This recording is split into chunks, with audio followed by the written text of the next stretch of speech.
السلام علیکم ورحمۃ اللہ وبرکاتہ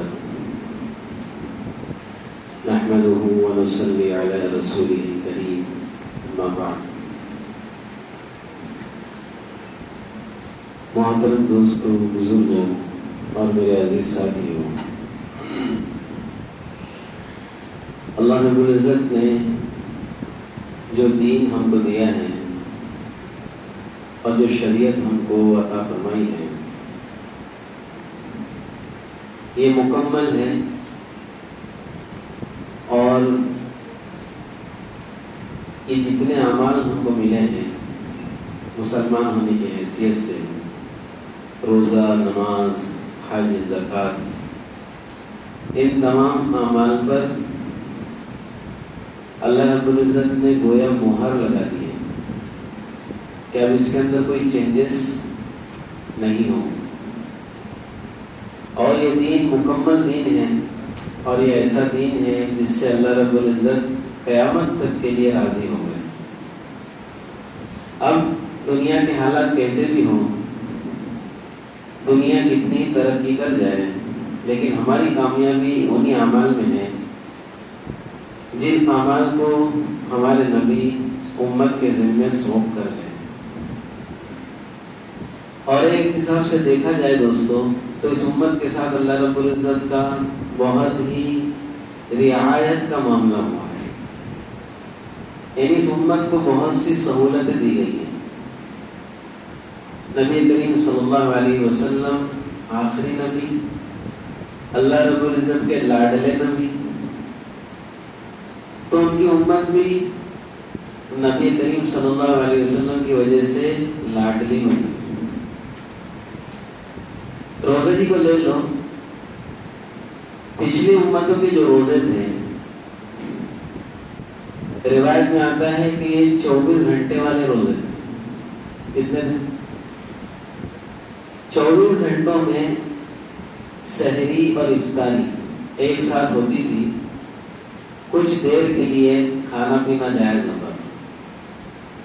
مثال کے طور پر ہم نے ابھی سحری کی کچھ دیر پہلے، تو یہی افطاری ہوتی تھی اور یہی سحری ہوتی تھی. روزہ شروع ہو جاتا تھا، شام ہوتی تھی، روزہ برقرار رہتا تھا. صبح ہوتی تھی، صبح ساتھی سے پہلے سحری کا وقت ہوتا تھا، اسی میں افطاری کرنی ہوتی تھی. اور یہ اللہ کے نبی صلی اللہ علیہ وسلم نے جب اس امت پر روزوں کو فرض ہونے کی بشارت دی، اس وقت تک یہ چیز چلتی رہی. صحابہ کرام نے بھی 24 گھنٹے والے روزے رکھے ہیں. شروع میں جب روزہ اس امت پر فرض ہوا تو وہی ترتیب تھی، سحری اور افطاری ساتھ میں، اور پھر دن بھر 23 گھنٹے اور کچھ منٹ جو ہے روزے رکھنا ہے.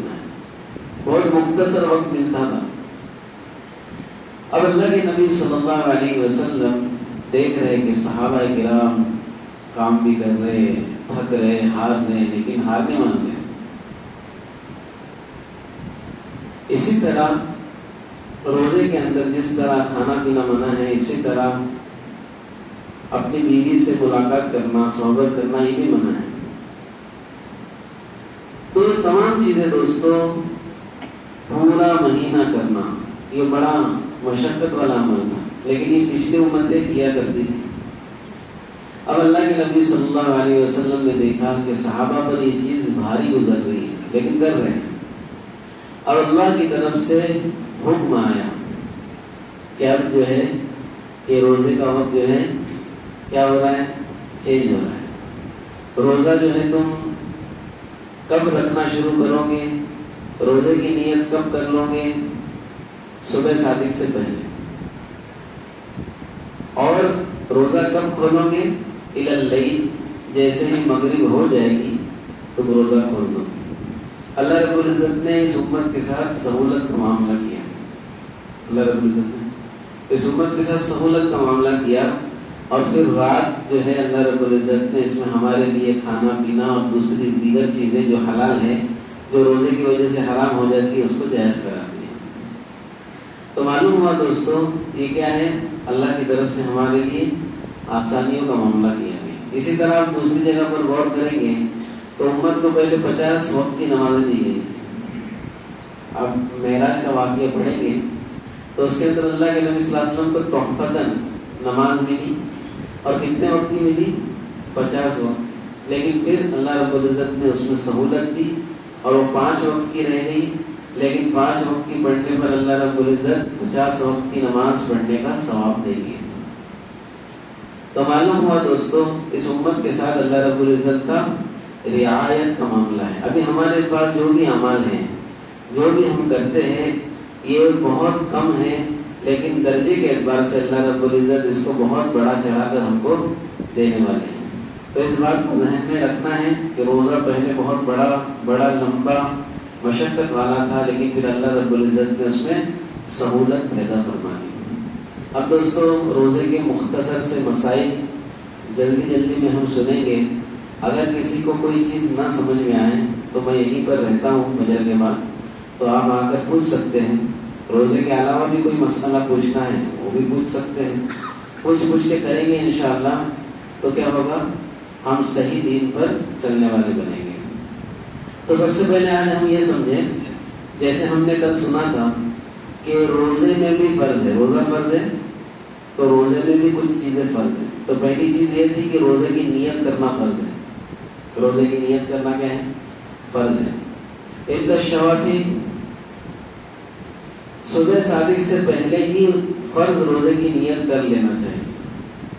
شوافی کے نزدیک فرض روزے کی نیت رات ہی کے وقت صبح صادق سے پہلے کر لینا ضروری ہے، اور احناف کے نزدیک سحر کرنے کے بعد فجر کے بعد بھی نیت کی جا سکتی ہے۔ ویسے تو آدمی جب سحری کے لیے اٹھتا ہے تو اس کی نیت ہوتی تو ہی اٹھتا ہے۔ تو نیت کا مطلب یہ نہیں کہ زبان سے کہنا کہ میں روزہ رکھنے والا ہوں، روزہ رکھ رہا ہوں۔ دل کے ارادے کا نام کیا ہے؟ نیت ہے۔ اور دوسری چیز یہ تھی فرض کہ روزہ توڑنے والی چیزوں سے بچنا ہے۔ بہت آسان ہے، 2 فرض ہیں روزے کے، ایک تو نیت کرنا، دوسرا روزہ توڑنے والی چیزوں سے بچنا، یہ فرض ہے۔ اب کن لوگوں کے لیے روزہ نہ رکھنا جائز ہے؟ قرآن مجید میں ہم نے کل سنا تھا کہ اگر تم سفر میں ہو یا بیمار ہو تو اجازت ہے کہ روزہ نہ رکھیں، کوئی عذر کی وجہ سے روزہ۔ تو کیا کیا عذر ہے جس کی وجہ سے روزہ نہ رکھنا بھی جائز ہے، اور وہ کون سی چیز ہے جس کی وجہ سے روزہ ٹوٹ جاتا ہے؟ تو ہم سب سے پہلے یہ سمجھیں گے کہ روزہ کن چیزوں کی وجہ سے ٹوٹتا ہے، وہ کون سے اعمال ہیں جن کے کرنے پر روزہ ٹوٹ جائے گا۔ نمبر 1، جان بوجھ کر کھانا پینا۔ ایک آدمی جان بوجھ کر روزے کی حالت میں کوئی چیز کھا لیتا ہے یا پی لیتا ہے، اس کا روزہ ختم ہو جاتا ہے۔ اور ہم نے اس کے بارے میں حدیث سنی کہ جو شخص جان بوجھ کر روزہ چھوڑ دے، روزہ توڑ دے یا روزہ نہ رکھے رمضان المبارک کا، پھر اس کو احساس ہو کہ میں نے غلط کیا اور زندگی بھر روزے رکھے۔ ایک روزہ چھوڑا، احساس ہوا، زندگی بھر اس کے بدلے میں روزہ رکھا، تو اس روزے کا بدلہ وہ ادا نہیں کر سکتا۔ رمضان کے روزے کی اتنی اہمیت ہے۔ تو جان بوجھ کر کھانے پینے سے روزہ ٹوٹ جاتا ہے۔ اب یہاں پہ ایک سوال پیدا ہوتا ہے، اگر کوئی بھول سے کھا پی لے تو کیا؟ تو بھول سے اگر کوئی کھا پی لے تو اس کا روزہ نہیں ٹوٹتا۔ حدیث سے ثابت ہے، اللہ کے نبی صلی اللہ علیہ وسلم کے زمانے میں بھی ایسا ہوا کرتا تھا، آدمی جو ہے بھول جاتا ہے۔ کل کون سا دن کا جمعہ تھا، میں نے جمعہ کے لیے وضو کیا، مٹکا رکھا ہوا تھا سامنے، گرمی ہو رہی تھی، میں جا کر جو ہے مٹکی کے پاس بیٹھ گیا۔ ایک ساتھی دیکھ رہے تھے میرے کو کہ مولانا کیا کر رہے ہیں۔ جیسا مٹکی کے پاس گیا تو یاد آیا روزہ ہے، اور انہوں نے بھی ساتھ ہی میں کہا بھائی مولانا کیا کر رہے ہیں؟ تو اگر مولانا بھول سے پانی پی لیتے تھے تو روزہ نہیں ٹوٹتا تھا۔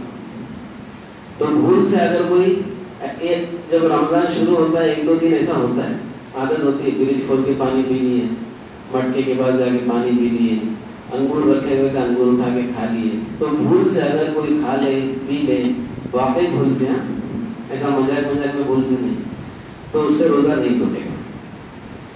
دوسری بات، کان میں، ناک میں یا شرم گاہ میں دوائی ڈالنے سے بھی روزہ ٹوٹ جائے گا۔ کان جو ہے یہ منفذ اصلی ہے، یعنی کان کے سوراخ اللہ نے سب کو دیے، یہ اصلی چیز ہے، یہ سوراخ کیا گیا نہیں۔ کان میں اگر کوئی دوائی ڈالے تو اس سے روزہ ٹوٹ جائے گا۔ بولے مولانا ابھی مجبوری ہے، کان میں تو دوائی ڈالنا ہی پڑے گی، تو پھر روزہ مت رکھو، بعد میں رکھو۔ لیکن کان میں اگر کوئی دوائی ڈالتا ہے تو اس کا روزہ ٹوٹ جائے گا۔ اسی طرح ناک میں کوئی دوائی ڈالتا ہے اس کا بھی روزہ ٹوٹ جائے گا۔ اور شرمگاہ میں پرائیویٹ پارٹس کے اندر اگر کوئی دوائی ڈالتا ہے کسی بیماری کی وجہ سے، اس کا بھی روزہ کیا ہو جائے گا؟ ٹوٹ جائے گا۔ لیکن آنکھوں کے اندر کوئی دوائی ڈالی، آنکھوں کے اندر دوائی ڈالی تو روزہ نہیں ٹوٹے گا۔ سرما لگانے سے بھی روزہ نہیں ٹوٹے گا۔ حضرت عائشہ رضی اللہ عنہ کی روایت ہے، اللہ کے نبی صلی اللہ علیہ وسلم سے انہوں نے سرمے کے متعلق پوچھا تو اللہ کے نبی نے اجازت دی۔ تو اسی پر قیاس کرتے ہوئے دوائی کے بارے میں بھی ہے کہ آنکھوں میں دوائی ڈالی جائے تو روزہ نہیں ٹوٹے گا۔ اب بعض لوگ سوال کرتے ہیں کہ مولانا جب آنکھ میں دوائی ڈالی جاتی ہے تو اس کا یہاں پر اثر محسوس ہوتا ہے، کیونکہ آنکھوں کا کنیکشن یہاں پر بھی ہے پورا، تو دوائی کا اثر یہاں پر لگے تو بھی نہیں ٹوٹے گا۔ سمجھ میں آ رہی بات؟ کل ملا کے خلاصہ یہ ہے کہ آنکھوں میں دوائی ڈالنا جائز ہے، اس سے روزہ نہیں ٹوٹتا۔ اسی طرح سر اور پیٹ کے زخم میں دوا لگانے سے اندر چلی جائے۔ ابھی مثال کے طور پر کوئی ہلکی سی خراش آئی ہے، اس پہ ہم نے دوائی لگائی تو دوائی اندر نہیں جائے گی، اوپر کے اوپر چمڑی پہ رہ جائے گی، اس سے روزہ نہیں ٹوٹے گا۔ لیکن سر کے اندر اتنا گہرا زخم ہے جس کی وجہ سے دوائی ڈالنے پر اندر چلی جائے سر کے، تو اس سے روزہ ٹوٹ جائے گا۔ اسی طرح پیٹ کے اندر، پیٹ پر ہم کوئی دوائی لگاتے اوپر سے، روزہ نہیں ٹوٹے گا۔ لیکن پیٹ میں سوراخ ہو گیا ہے، کوئی مسئلہ ہو گیا ہے، کوئی چیز لگ گئی ہے یا آپریشن ہو گیا ہے، اس کے اندر دوائی چلی جائے گی تو اس سے بھی روزہ ٹوٹ جائے گا۔ اب آگے ہے جان بوجھ کر کوئی قے کرے، الٹی کرے جان بوجھ کر، تو اس کا بھی روزہ ٹوٹ جائے گا۔ اور اگر کوئی جان بوجھ کر قے نہیں کرے بلکہ سحری زیادہ ہو گئی، اب ہو گئی اس کو قے، اب ہو گئی، اس سے روزہ نہیں ٹوٹے گا۔ لیکن ہونے کے بعد اگر کچھ حصہ واپس اندر چلا گیا تو اس سے روزہ ٹوٹ جائے گا۔ جان بوجھ کر قے کرنے کے بعد اندر جائے نہ جائے روزہ ٹوٹ جائے گا۔ لیکن جان کر نہیں کر رہا ہے، جان بوجھ کر نہیں کر رہا ہے بلکہ خود بخود قے آ گئی اور اس کا کچھ حصہ اندر چلے گیا تو ٹوٹے گا، اگر کچھ حصہ اندر نہیں گیا تو روزہ نہیں ٹوٹے گا۔ اسی طرح جان بوجھ کر جمع کرنا، صحبت کرنا، ایک دو بات گزر چکی، اور اس چیز سے بھی روزہ ٹوٹ جاتا ہے کہ کوئی شخص اپنے ہاتھوں سے اپنی خواہش پوری کرے، اپنے ہاتھوں سے منی کو نکالے، اس سے بھی روزہ ٹوٹ جائے گا۔ اسی طرح عورتوں کے جو مسائل کے اندر یہ ہے کہ حیض اور نفاس جب شروع ہو جائے، ان کو جب پیریڈ شروع ہو جائے تو اس سے بھی روزہ ٹوٹ جائے گا۔ اور اگر کسی کو نیند کی حالت میں احتلام ہو جاتا ہے، نائٹ فال ہو جاتا ہے، تو وہ اس کے اوپر اس کا اختیار نہیں ہے، وہ ایک اس کے اختیار سے باہر کی چیز ہے کہ سویا ہوا تھا اور اس کو یہ معاملہ پیش آیا تو اس سے بھی روزہ نہیں ٹوٹے گا۔ جان بوجھ کر کرنے سے ٹوٹے گا، انجانے میں ہو گیا تو روزہ نہیں ٹوٹے گا۔ اب جن حالتوں میں روزہ نہیں ٹوٹتا، بعض لوگ بہت سارے سوالات پوچھتے ہیں۔